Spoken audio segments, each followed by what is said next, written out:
بسم اللہ الرحمن الرحیم۔ یہ ہم نے ایک چینل بنایا ہوا ہے فوڈ سائنس اینڈ ٹریولنگ۔ تو اس میں ہماری کوشش ہوگی کہ ہم فوڈ سائنس کے متعلق جو بیسک آئیڈیاز ہے اور جو بنیادی باتیں ہیں وہ آپ کو آسان انداز میں سمجھا سکیں اور تعلیمی پرپز کے لیے سمجھا سکیں، جس کے ساتھ ساتھ ہم ٹریولنگ بھی جہاں جہاں پہ کریں گے، جو لوکل جگہ ہیں، جو مشہور مقامات ہیں یا جو ایسی ہیں جو دیکھنے لائق ہیں، تو ان کے متعلق بھی ہماری بات چیت ہوگی۔ کیونکہ یہ ہمارا فرسٹ لیکچر ہے اور فوڈ سائنس اینڈ ٹریولنگ کے متعلق ہے، تو شروع ہم فوڈ سائنس سے ہی کریں گے۔ اور اس میں ہم جو کرتے ہیں تو یہی کریں گے کہ ہم شروع کرتے ہیں کہ ایک بندہ اگر فوڈ سائنس پڑھتا ہے تو اس کو جابس کہاں مل سکتی ہے، وہ کیا کر سکتے ہیں، ان کا معاشرے میں رول کیا ہو سکتا ہے، اور ان کی وجہ سے معاشرے کو یا جو لوگ ہوتے ہیں ان کے سراؤنڈنگز میں یا تھرو دا ورلڈ جو ہوتے ہیں ان کو کیا فائدہ پہنچ سکتا ہے، اور اس کی وجہ سے ملک کے معاشی حالات پہ ان کے کیا اثرات پڑ سکتے ہیں۔ تو شروع کرتے ہیں پہلے ان کے کیریئر اپرچونیٹیز کی بنیاد پہ۔ بنیادی چیز جو ہے، جب ایک بندہ فوڈ سائنس پڑھتا ہے، ایک اسٹوڈنٹ اور یہاں سے فارغ ہوتا ہے تو وہ جاتا ہے فوڈ انڈسٹریز میں۔ فوڈ انڈسٹریز دنیا بھر میں جاب پرووائڈ کرنے کے حوالے سے یہ پہلے نمبر پر ہے کہ لوگوں کو جاب اپرچونیٹیز پرووائڈ کر رہی ہے، اور اس طرح حکومتوں پہ جو نوکری کے لیے بوجھ پڑتا ہے اس کو کم کر لیتے ہیں۔ تو ملک کی معاشی حالت کو سدھارنے میں اور بے روزگاری کو ختم کرنے میں دنیا بھر میں یہ پہلے نمبر پر ہے، جبکہ پاکستان میں یہ ٹیکسٹائل انڈسٹری کے بعد دوسرے نمبر پہ آتے ہیں کہ یہاں پہ جو فوڈ انڈسٹریز بنی ہوئی ہیں تو یہ لوگوں کو جاب اپرچونیٹیز پرووائڈ کر رہی ہیں۔ ساتھ میں جب ایک فوڈ سائنٹسٹ کہیں جاب کر رہا ہوتا ہے تو اس کے ساتھ بہت سارے دوسرے لوگ بھی ایسے ہوتے ہیں جو وہاں پر اس کی وجہ سے انہی جابس جو انڈسٹریز ہے وہاں پہ ان کے ساتھ وہ بھی انگیج ہو جاتے ہیں اور اپنے خاندانوں کی کفالت کا ایک بہتر ذریعہ بن جاتے ہیں۔ اس میں یہ ہوتا ہے کہ جب انہوں نے اسٹینڈرڈز مقرر کیے ہوئے ہیں انٹرنیشنل ورلڈ نے، تو انٹرنیشنل ورلڈ کے جو اسٹینڈرڈز ہیں ان کو میٹ کرنے کے لیے یہ فوڈ سائنٹسٹ کا ہونا کسی انڈسٹری میں بہت زیادہ اہمیت کا حامل ہے۔ یہ منیمم جو ان کی ریکوائرمنٹس ہے، جب یہ پروڈکٹ بنا رہے ہوتے ہیں تو ان کی پروفیٹیبلٹی کو بھی دیکھتے ہیں، ان کے اسٹینڈرڈز کو بھی دیکھتے ہیں، حفظ نصیحت کے اصولوں کو بھی دیکھتے ہیں، اور اسی حساب سے ایک پروڈکٹ بن جاتی ہے، مارکیٹ میں آ جاتی ہے اور وہ مارکیٹ میں لانچ ہوتی ہے، اور اس طرح ملک کو، اس انڈسٹری کو اور متعلقہ لوگوں کو ان کے فوائد حاصل ہو رہے ہوتے ہیں۔ دوسرے نمبر پر جو آتا ہے تو ہے اسٹینڈرڈ فوڈ سروس آرگنائزیشن۔ تو جو اسٹینڈرڈ فوڈ سروس آرگنائزیشن ہے بیسیکلی دنیا میں تو یہ بہت پہلے سے، صدیوں پہلے سے یہ چل رہی ہے، جیسے KFC ہے، میکڈونلڈ ہے، سب ویز ہے،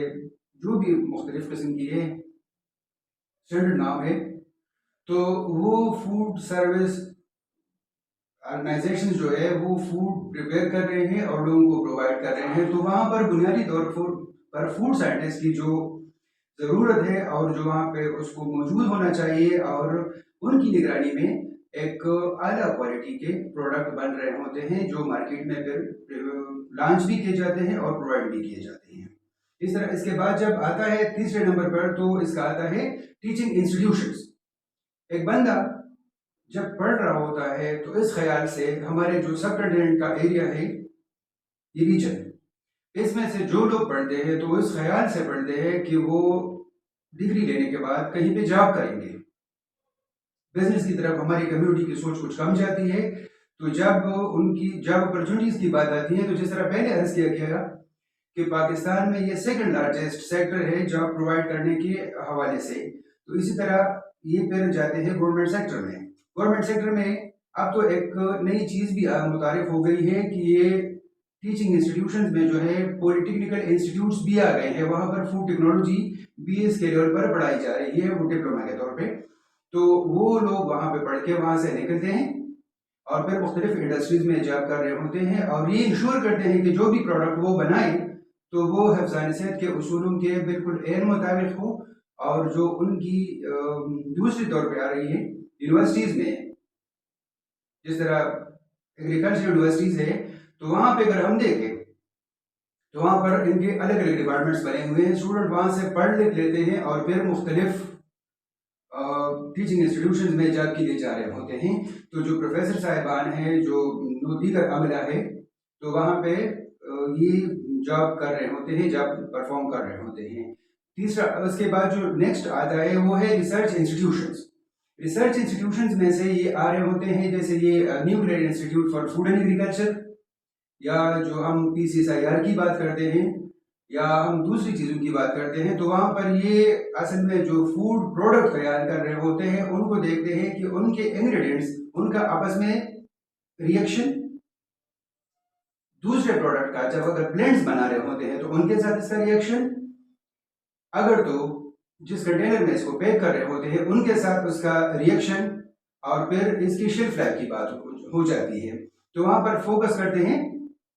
اس پہ کہ ہم پروڈکٹ بنائیں تو ہماری پروڈکٹ کی شیلف لائف زیادہ سے زیادہ اور یوزفلنس زیادہ سے زیادہ ہو، اور ان کی نیوٹریٹیو ویلیو بھی مینٹین رہے۔ اس کے بعد ہم دیکھتے ہیں کہ یہ ہم نان گورنمنٹل آرگنائزیشنز میں بھی فوڈ سائنٹسٹ کی ضرورت پڑتی ہے۔ جس طرح ہم اگر دیکھتے ہیں تو یونائٹیڈ نیشنز کے جو بڑے پروگرام ہے، ورلڈ فوڈ پروگرام ہے یا فوڈ اینڈ ایگریکلچر آرگنائزیشن ہے، تو فوڈ ایک پورے سیکٹر کے حساب سے اس میں چل رہا ہے، اور جیسے ہی یونائٹیڈ نیشن بن گئی تو اس کے بننے کے ساتھ ہی اس ضرورت پر انہوں نے توجہ دی اس مسئلے پر کہ اس کو حل کرے کہ دنیا بھر کے لوگ غذائیت سے بھرپور خوراک حاصل کریں، اور جہاں جہاں ممکن ہو ایگریکلچر پہ اتنی توجہ دی جائے کہ وہ سارے لوگوں کی ضرورتوں کو پورا کرنے کے لیے خوراک تیار کرے، اور جہاں پر یہ خوراک تیار نہیں ہو سکتی تو وہاں پر ایسے خوراک پہنچائی جائے جو محفوظ ہو اور جو بہتر ہو۔ اس میں ایک مثال ہم دے سکتے ہیں کہ جب نیپولین بوناپارٹ مصر میں جنگ لڑ رہے تھے تو ان کے فوجی ایک غیر دیکھے دشمن سے، جو انہوں نے دیکھا نہیں تھا، اس دشمن کے ساتھ لڑ رہے تھے، اور وہ تھا بھوک۔ تو بھوک ان کا ایک ایسا دشمن تھا کہ جس کی وجہ سے وہ جنگ ہار رہے تھے، تو انہوں نے اس کے لیے ایک انعام رکھا 12,000 فرینکس، فرینچ کرنسی جو ہے، اس کو رکھا کہ یہ اس بندے کو دے دی جائے گی جو ایک محفوظ طریقہ خوراک کی سپلائی کے لیے انٹروڈیوس کر سکے۔ اس میں سے ایک کنفیکشنر آیا تھا نیکولس ایپٹ، اس کو یہ پتہ نہیں تھا کہ جو خوراک میں جو طریقہ میں اپنا رہا ہوں، جس طریقے سے میں اس کو بنا رہا ہوں، پریزرو کر رہا ہوں، تو یہ اس میں کیا کیا ریئیکشنز ہوتے ہیں، لیکن انہوں نے جو طریقہ اختیار کیا تو 1810 میں اس کو 12,000 فرانکس جو ایوارڈ دیا گیا تھا، promised price,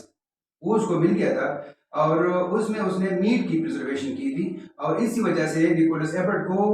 father of caning یا آرٹ آف دس کو آرٹ آف ایپرٹائزیشن بھی بولتے ہیں، کیونکہ یہ نیکولس ایپٹ نے اس کو انٹروڈیوس کروایا تھا۔ بعد میں تو اس میں اتنی ڈیولپمنٹ ہو گئی اور اتنے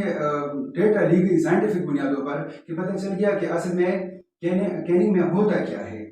دوسری اس میں جو بات آ رہی ہے، اصل میں ہمارے پاس ہے ایئر لائنز والے تیار خوراک لیتے ہیں اور پھر اپنے پیسنجرز کو پرووائڈ کرتے ہیں، تو نسبتاً زیادہ قیمت اس پہ لگتی ہے، کیونکہ یہ کہیں اور سے لیتے ہیں، پھر اس کے ٹرانسپورٹیشن چارجز آتے ہیں، جہاں سے لے رہے ہوتے ہیں ان کی اپنی بھی کچھ ارننگز ہوتی ہیں۔ تو ٹھیک ہے کہ وہاں پہ فوڈ سائنس والے تو ہوتے ہیں، فوڈ بنا رہے ہوتے ہیں، لیکن اگر ایئر لائنز والے خود اپنا فوڈ بنائیں تو ان کے اپنے فوڈ بنانے کی وجہ سے ان کے ایئر لائنز کا خرچہ کم ہوگا، اور اعلیٰ کوالٹی کے اعلیٰ معیار کی خوراک ان کے لوگوں کو مل سکیں گے، ان کے پیسنجرز کو مل سکیں گے، جس سے اس کا اطمینان بھی بڑھے گا خوراک کے متعلق۔ اس کے بعد باری آتی ہے ہاسپٹلز کی۔ ہاسپٹلز میں لوگ ہوتے ہیں، پیشنٹس ہوتے ہیں، تو اگر ان کو اسی حساب سے خوراک مہیا کی جائے جس کی اسے ضرورت پڑتی ہے، جو ان کے لیے ریکوائرڈ ہوتی ہے، جو ان کے لیے وہ فزیشین یا ڈاکٹرز وغیرہ سجیسٹ کرتے ہیں، تو وہ ان کو ہاسپٹل کے اندر سے مل سکتی ہیں۔ وہاں پر جو بندہ خوراک بنائے گا تو وہ ڈاکٹر کے فارمولے سے اور پھر فوڈ سائنٹسٹ کے زیر نگرانی بنائے گا، تو جو زیر نگرانی بنے گی اس خوراک کی کوالٹی نسبتاً بہتر رہے گی۔ یہ ان میں سے ایک الگ بات آتی ہے،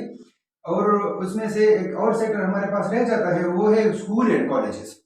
اسکول اور کالجز میں جب بچے پڑھنے آ رہے ہوتے ہیں تو بچے اپنے ساتھ یا تو گھر سے تیار کھانا لے کے آتے ہیں، اور یا یہاں پہ باہر کینٹین وغیرہ سے خریدتے ہیں۔ وہ ایک ایسی بہترین بات ہے جب گھر سے لا رہے ہوتے ہیں کہ ان کو جو خوراک مل رہی ہوتی ہے وہ تو بڑی اچھی ہوتی ہے، لیکن جو باہر سے خریدتے ہیں اس خوراک کی کوئی کوالٹی کا پتہ نہیں چلتا۔ تو بہتر ہے کہ جو اسکول کالجز میں بھی اس کے لیے ایک الگ سے پروگرام بنایا جائے، تاکہ وہ فوڈ سائنٹسٹ کو اور فوڈ سائنٹسٹ کے ساتھ متعلقہ دوسرے افراد کو جو اس کی مدد کرے، ان کے ساتھ کام کرے، ان کے زیر نگرانی کام کر کے پروڈکٹس تیار کرے، پیک کرے، اور ایسے ڈسپوزیبل پیکیجنگ میں پیک کرے کہ وہ انوائرمنٹ فرینڈلی بھی ہوں، تاکہ اس سے انوائرمنٹ کو بھی کوئی نقصان نہ ہو۔ تو یہاں پہ اسکول اور کالجز میں بھی اس کے لیے ایک بہترین جگہ ہے۔ ایک اور چیز جو ہم ڈسکس کے بارے میں جو ہم اکثر بھول جاتے ہیں یا بات نہیں کر پاتے، وہ ہے ایکسپورٹ پروموشن بیورو۔ اگر فوڈ سائنٹسٹ کو ایکسپورٹ پروموشن بیورو میں جاب اپرچونیٹیز ملے تو ان کی وجہ سے جو خوراک ہم باہر بیچتے ہیں، ایک تو وہ اعلیٰ کوالٹی کی ہوگی، کیونکہ انہوں نے اس کو پریزرو کیا ہوا ہوگا جب تک ان کو یہ ایکسپورٹ کرتے ہیں۔ اور جو خوراک کی چیزیں امپورٹ ہو رہی ہوتی ہیں ملک کے اندر، تو اس کی کوالٹی کو چیک کریں گے تو جو چیز ملک کے اندر آئے گی یا ملک سے باہر جائے گی اس کی اعلیٰ کوالٹی مینٹین ہوگی۔ اور غور طلب اور اہم بات یہ ہے آج کل کے حساب سے، تو یہ بہت زیادہ ضروری ہے کہ جب یہ چیزیں ہم ایکسپورٹ کرتے ہیں تو اس سے ہماری جو فارن ایکسچینج ہے وہ بہت بڑھ جاتی ہے۔ تو فوکس کرنی چاہیے کہ ایکسپورٹ پروموشن بیورو میں فوڈ سائنٹسٹ کو ضرور رکھا جائے، ضرور ان کو جاب اپرچونیٹیز دی جائے، ان کے سجیشنز کو دیکھا جائے، اور جہاں تک یہ قابل عمل ہو ان پہ عمل کیا جائے، ان پہ غور کیا جائے۔ ساتھ میں جب چیزیں امپورٹ ہو رہی ہوتی ہے خوراک کی، گرچہ ہمارا ملک تو ایک زرعی ملک ہے، ہمیں خوراک کی چیزوں کی ضرورت بہت کم پڑ سکتی ہے اور کم پڑتی ہے، کیونکہ ہماری ضرورت کی ساری چیزیں ملک کے اندر ہی پیدا ہو رہی ہوتی ہیں۔ لیکن بعض اوقات بعض چیزیں دوسرے قریبی ممالک سے، دوسرے ممالک سے منگوانی پڑ رہی ہوتی ہے، تو ان کی کوالٹی کو چیک کریں گے کہ ان کی کوالٹی میں کوئی مسئلہ بھی نہ ہو، چاہے وہ میٹ پروڈکٹ ہو، فروٹس ہو، ویجیٹیبلس ہو یا کوئی دوسری چیز ہو۔ اس میں سے اس کے بعد آ رہی ہے اون بزنس۔ اون بزنس کی طرف ہم نہیں جاتے، جس طرح میں نے پہلے عرض کیا کہ ہم جاتے ہیں یا تو ٹیچنگ انسٹیٹیوشنز میں یا فوڈ انڈسٹریز میں۔ ہماری ڈگری کا مقصد ہم نے یہ سمجھ رکھا ہوتا ہے کہ ہم جائیں گے اور جاب کریں گے، چاہے وہ گورنمنٹ کی ہو چاہے پرائیویٹ ہو، لیکن اپنے بزنس کی طرف کوئی نہیں سوچتا۔ بعض لوگ ہمارے کنٹری میں، جو ہمارے ملک کے لوگ ہیں، اس میں سے بعض لوگ ایسا سوچتے ہیں کہ اگر وہ جاب کریں گے خود تو ان کے لیے بہتر ہوگا، لیکن بعض ایسے بھی سوچتے ہیں کہ اگر وہ اپنے لیے کاروبار شروع کرے، فوڈ انڈسٹریز لگائے اسمال اسکیل پہ، جس پہ کاٹیج انڈسٹری ہے وہ لگائے اور اس سے شروع کرے، تو ان کی اوپننگز گرچہ کچھ عرصے تک مشکل ہوتی ہے، لیکن جب ایک دفعہ چل جائے، ایک دفعہ شروع ہو جائے، تو پھر یہ ان کے لیے ایک بہترین ذریعہ بن جاتی ہے۔ اور ان میں سے ایک کمال یہ ہوتا ہے کہ ملک کے معاشی نظام کے لیے یہ ایک بنیادی رول ادا کر رہے ہوتے ہیں۔ وہ اس طرح ادا کرتے ہیں کہ ان کی وجہ سے لوگوں کو روزگار مل جاتا ہے، دوسرے بہت سارے لوگ ان کی وجہ سے برسر روزگار آ جاتے ہیں، اور وہ بھی انہی کے ساتھ کام کر رہے ہوتے ہیں۔ اور جب ان کے ساتھ لوگ کام کر رہے ہوتے ہیں تو نہ صرف یہ کہ چند لوگ، بلکہ مختلف انڈسٹریز،